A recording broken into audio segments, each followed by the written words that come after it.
हर हर महादेव, जय भोलेनाथ। आप सभी भक्तों का स्वागत है हमारे अपने YouTube चैनल पूनम की भक्ति में। सावन का पावन महीना चल रहा है और इसी पवित्र महीने में आने वाला है एक बहुत ही महत्वपूर्ण पर्व, नाग पंचमी। अगर आप जानना चाहते हैं कि साल 2026 में नाग पंचमी कब मनाई जाएगी, पूजा का शुभ समय क्या है, नाग देवता की पूजा हम कैसे करें, कौन सी सामग्री चाहिए, नाग पंचमी की कथा क्या है और इस दिन हमें कौन से काम नहीं करने चाहिए, तो इस वीडियो को अंत तक जरूर देखिएगा दोस्तों। और अगर आप पहली बार हमारे चैनल पे आए हैं तो पूनम की भक्ति चैनल को सब्सक्राइब जरूर कीजिएगा और घंटी जरूर दबाइए ताकि व्रत, त्योहार और पूजा पाठ से जुड़ी महत्वपूर्ण जानकारी आप सब तक सबसे पहले पहुंचे। अब बात करते हैं साल 2026 में नाग पंचमी कब मनाई जाएगी। तो साल 2026 में नाग पंचमी का पर्व आने वाली 17 अगस्त दिन सोमवार को मनाई जाएगी। पंचमी तिथि 16 अगस्त को शाम को लगभग 4:52 से शुरू होकर 17 अगस्त की शाम 5 बजे तक रहने वाली है। इसीलिए 17 अगस्त को ही नाग पंचमी का व्रत और पूजन किया जाएगा। नाग पंचमी सावन माह के शुक्ल पक्ष की पंचमी तिथि को मनाई जाती है और भगवान शिव तथा नाग देवताओं की आराधना के साथ ये दिन विशेष माना जाता है। अब बात करते हैं नाग पंचमी का जो महात्म्य है कि वो क्या होने वाला है। तो सनातन परंपराओं में नागों का विशेष सम्मान दिया गया है। भगवान शिव के गले में नागराज विराजमान है। भगवान श्री हरि विष्णु को शेष नाग की सैया पर विराजमान होते देखा है आप सभी ने। इसी कारण नाग देवताओं की पूजा का संबंध भगवान शिव और भगवान श्री हरि विष्णु दोनों से माना जाता है। मान्यता है कि नाग पंचमी के दिन श्रद्धा और नियम पूर्वक नाग देवता की पूजा करने से परिवार में सुख शांति बनी रहती है और नाग देवता की कृपा प्राप्त होती है। इस दिन लोग अपने परिवार, भाई बहन और संतान की सुख समृद्धि के लिए प्रार्थना करते हैं।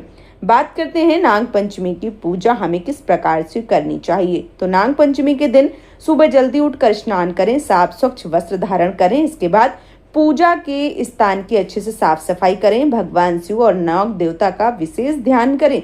पूजा के लिए आप नाग देवताओं की तस्वीर या प्रतिमा रख सकते हैं।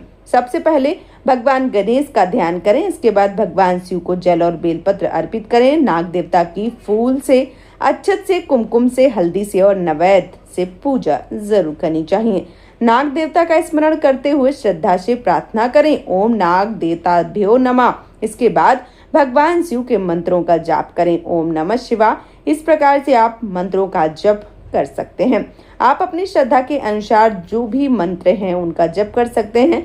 बहुत सारे घर की परंपरा के अनुसार कोयले से नाग बनाए जाते हैं और कुछ लोग घी और गुड़ से नाग बनाकर घर के मुख्य द्वार पर पूजा करते हैं। कुछ लोग अपने पूजा स्थान पर नाग देवता की फोटो बनाकर पूजा है वो करते हैं। कुछ लोग अपने घर में मिट्टी के दिए जो हैं उसमें दूध भरकर अपने आसपास रखते हैं और कुछ लोग मंदिर में रख के आते हैं।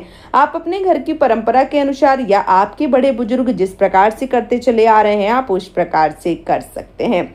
अब आइए बात करते हैं नाग पंचमी की पूजा हमें जो सामग्री है उसकी कौन कौन सी सामग्री हमें चाहिए होती है। तो नाग पंचमी पूजा के लिए बहुत ज्यादा सामग्री की आवश्यकता नहीं होती है। आप अपनी श्रद्धा के अनुसार फल, फूल, अक्षत, रोली, दीपक, धूप, फल, मिठाई, दूध, जल और बेलपत्र रख सकते हैं। अगर घर में पूजा कर रहे हैं तो नाग देवता की तस्वीर या मिट्टी से प्रतिमा से जो है वो बनाकर पूजन अर्चन कर सकते हैं। बात करते हैं नाग पंचमी की कथा। तो आइए अब सुन लेते हैं नाग पंचमी से जुड़ी एक प्रसिद्ध कथा। कहा जाता है कि एक किसान अपने खेत में हल चला रहा था। उसी दौरान हल के नीचे नागिन के बच्चे आ गए और उनकी मृत्यु हो गई। अपने बच्चों की मृत्यु से नागिन बहुत दुखी हुई और उसने किसान के परिवार से बदला लेने का विचार किया। रात में नागिन ने किसान के परिवार के कई सदस्यों को डस लिया, लेकिन किसान की बेटी ने नागिन को प्रसन्न करने के लिए श्रद्धापूर्वक नाग देवता की पूजा की और दूध और अन्य पूजन सामग्री अर्पित की। उसकी सच्ची भक्ति और श्रद्धा से नागिन प्रसन्न हो गई और अपने किसान का परिवार है उसको माफ कर दिया। तभी से नाग पंचमी के दिन नाग देवता की पूजा करने की विशेष परंपरा जो है वो बनाई गई है। इसके साथ ही साथ जो ये कथा है वो कुछ इस प्रकार से हमें संदेश देती है कि जीव जंतुओं के प्रति दया और सम्मान हमें रखना चाहिए।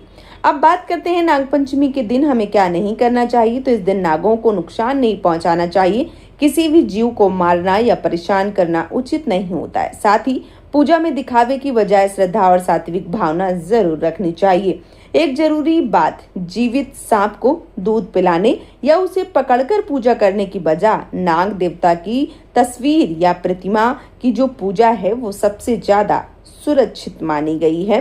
इसलिए सांपों को पकड़ना या उसके साथ छेड़छाड़ करना इंसानों के लिए खतरनाक साबित हो सकता है। तो आप नागों को बिल्कुल भी जो है वो ना पकड़ें। अब बात करते हैं नागपंचमी पर एक विशेष उपाय की। तो नागपंचमी के दिन भगवान शिव का स्मरण करें और शिवलिंग पर श्रद्धा पूर्वक जल अर्पित करें, बेलपत्र चढ़ाएं और ओम नमः शिवाय मंत्र का जाप जरूर करें। इसके बाद नाग देवता से परिवार की सुख शांति की और मंगल की प्रार्थना जरूर करें। यदि संभव हो सके तो इस दिन जरूरतमंद व्यक्तियों को भोजन और अपने सामर्थ्य के अनुसार दान पुण्य जरूर निकालना चाहिए। देखिए दोस्तों, जितना आपसे हो सकता है उतना आपको जरूर करना चाहिए। यदि आपका सामर्थ्य ऐसा है कि आप किसी को एक टाइम का भोजन या किसी को जरूरत का सामान दे सकते हैं तो आप जरूर दीजिए, क्योंकि आप अगर दे सकते हैं और आप किसी को दे रहे हैं तो उससे आपको खुशी मिलती है और किसी दूसरे का काम चल जाता है। तो अपने सामर्थ्य के अनुसार आपको दान पुण्य जो है वो अवश्य रूप से करना चाहिए। और आप श्रद्धा से और अच्छे कर्मों से जो भी कार्य करते हैं उसमें आपको बहुत ज़्यादा तरक्की जो है वो प्राप्त होती है। इसलिए आपको जो भी आप काम करें बहुत ही सोच समझ कर करें और जो भी सामर्थ्य के अनुसार है वो करें, ताकि महादेव आपकी पूजा से, आपकी भक्ति से प्रसन्न हो सकें। तो दोस्तों, नागपंचमी का जो पूजन है, जो व्रत है वो आने वाला है 17 अगस्त को, दिन सोमवार का पड़ रहा है। बहुत ही शुभ समय और बहुत ही शुभ दिन जो है वो बन रहा है। तो आप सब इस दिन नागपंचमी का व्रत करते हैं या पूजन करते हैं तो आपको महादेव से आशीर्वाद प्राप्त होता है। तो आप इस दिन पूजा या व्रत जो है वो कर सकते हैं और इस दिन भगवान शिव और नाग देवता का स्मरण जो है वो कर सकते हैं और अपने परिवार की सुख शांति के लिए प्रार्थना कर सकते हैं। अगर आपको ये जानकारी अच्छी लगी है तो वीडियो को लाइक ज़रूर कीजिएगा, इसे अपने परिवार के साथ, दोस्तों के साथ शेयर कीजिए, साझा कीजिए और ऐसे ही व्रत, त्योहार, पूजा विधि और धार्मिक जानकारी के लिए हमारे चैनल पूनम की भक्ति को सब्सक्राइब करना बिल्कुल भी ना भूलें और कमेंट बॉक्स में ओम नमः शिवाय या नाग देवता की जय या हर हर महादेव जरूर लिखिए। आप सभी के जीवन में भगवान शिव और नाग देवता की कृपा बनी रहे। दोस्तों, हर हर महादेव, जय नाग देवता, राधे राधे।